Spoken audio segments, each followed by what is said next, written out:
Captain Cosmo was not the galaxy's finest explorer, but he was certainly the most enthusiastic. His mission was simple: find the legendary treasure of Gigglesnort. It was said to be the most wonderful treasure in the universe. He had an ancient crinkled map. It was covered in strange symbols and a big X. Captain Cosmo put on his slightly too tight helmet. He smiled a big, goofy smile. He was ready for adventure. His spaceship, the Stumblebee, was not very new. It was round and yellow, like a big metal bumblebee. It made funny rattling noises. The launch sequence began. A big red button blinked on his control panel. It said, "Do not push." Cosmo, trying to grab his floating space banana for a snack, accidentally bumped the button with his elbow. Alarms blared loudly. Lights flashed everywhere. The ship didn't launch upwards. Instead, it spun around like a top on the launch pad. Captain Cosmo got very dizzy. His space banana flew out of his hand and splattered against the main window. He giggled, even though his head was spinning. He thought it looked like a modern art painting. This was going to be a fun trip. After the spinning stopped, Cosmo found the correct button. It was a small green button labeled "Go Now, Please." He pushed it gently. The Stumblebee rumbled, grumbled, and then shot into the sky with a mighty whoosh. Inside, everything that wasn't tied down flew backwards. A box of spare socks exploded, sending colorful socks all over the cockpit. Captain Cosmo was tangled in a long, stripy sock. He looked like a space mummy. He wiggled his arms and legs, trying to get free. The ship steered itself while he wrestled with the fabric. Finally, free from the sock monster, Cosmo looked at his map. The first stop was planet Zorp. The map showed a picture of a friendly-looking alien. Next to it was a symbol he didn't understand. It looked like a hat tipping. He shrugged his shoulders. How hard could it be? He set the coordinates for planet Zorp, humming a happy tune. He was flying through space, surrounded by beautiful sparkling stars. And socks. So many socks. This was the life of a great explorer, he thought with a grin. He was sure the treasure was just a short, easy journey away. The Stumblebee landed with a gentle bump on the soft purple grass of planet Zorp. The air smelled sweet, like grape jelly. Captain Cosmo stepped out of his ship. He was immediately greeted by the Zorpians. They were tall, skinny aliens with 3 legs and one giant, curious eye in the middle of their faces. They all wore tiny little hats, just like the drawing on his map. Cosmo smiled and waved. "Hello, I am Captain Cosmo," he announced proudly. The Zorpians stared at him with their one big eye.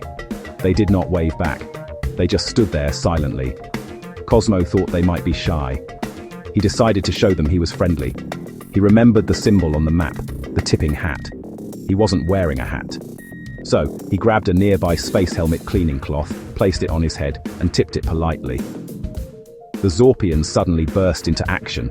They began hopping on their 3 legs and making cheerful bleep bloop sounds. They surrounded him, patting his back and offering him bowls of wobbly green jelly. He had figured out their custom. He felt very clever. He happily ate the jelly, which tasted like lime. He tried to ask for directions. He pointed at his map. "Treasure of Gigglesnort?" he asked, pointing at the X. The Zorpians looked at the map. They all started tipping their little hats at him again. Then they pointed in every direction at once. North, south, east, west, and even up. Cosmo was very confused. Was the treasure everywhere? One Zorpian tugged on his sleeve. It led him to a big sign. The sign had many arrows, all pointing in different directions. Every arrow was labeled, "This way to the thing you want." The Zorpians were just too polite to give a single direct answer. Feeling frustrated but still smiling, Cosmo decided to thank them and leave. He bowed deeply and tipped his cleaning cloth one last time. This made the Zorpians very happy. They gave him more green jelly for the road. As he walked back to the Stumblebee, he realized he was no closer to finding the treasure. But he had made new friends, and he had a lifetime supply of lime-flavored jelly. He considered this a successful stop. He would just have to figure out the map on his own. He was an explorer after all, and explorers are good at figuring things out. Eventually. Back in his ship, Captain Cosmo studied the confusing map again. The next clue was a drawing of a spiky mountain next to a squiggly line.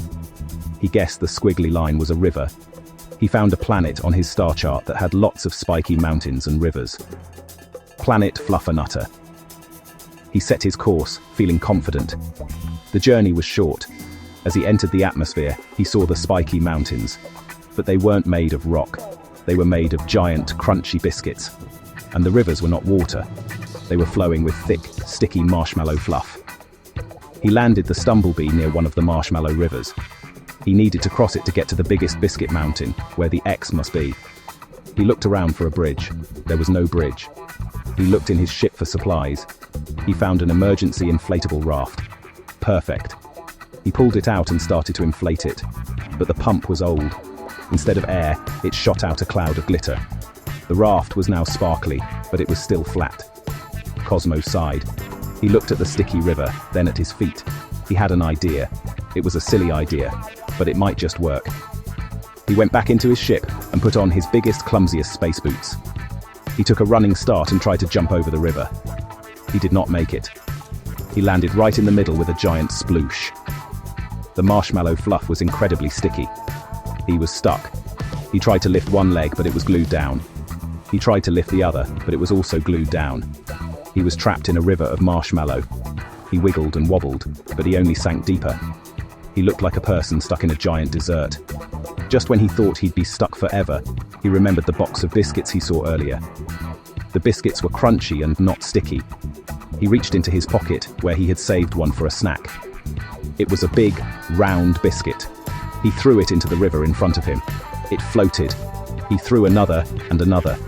He made a path of floating biscuit stepping stones. Carefully, he pulled one foot out of the goo and stepped on a biscuit, then the other.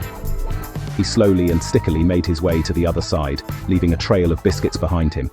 He was a mess, but he was free. Captain Cosmo was covered head to toe in sticky white fluff. He looked like a walking snowman, but he was cheerful. He had crossed the river. He started climbing the giant biscuit mountain. It was harder than it looked. Crumbs kept breaking off under his feet. He slipped and slid, but he kept going up. He was determined to reach the top. The map said the treasure was there. He finally reached the peak, tired and out of breath. He looked around. There was nothing there. Just more biscuit crumbs and a lovely view of the marshmallow landscape. He sat down, feeling a little disappointed. He pulled out the map. Maybe he had read it wrong. As he unfolded the crinkly paper, a strong gust of wind blew across the mountaintop. The map flew out of his hands. "Oh no," he cried. He watched it flutter away. It flew down, down, down, and landed right in a small puddle of marshmallow fluff near the riverbank. It landed with the X facing up.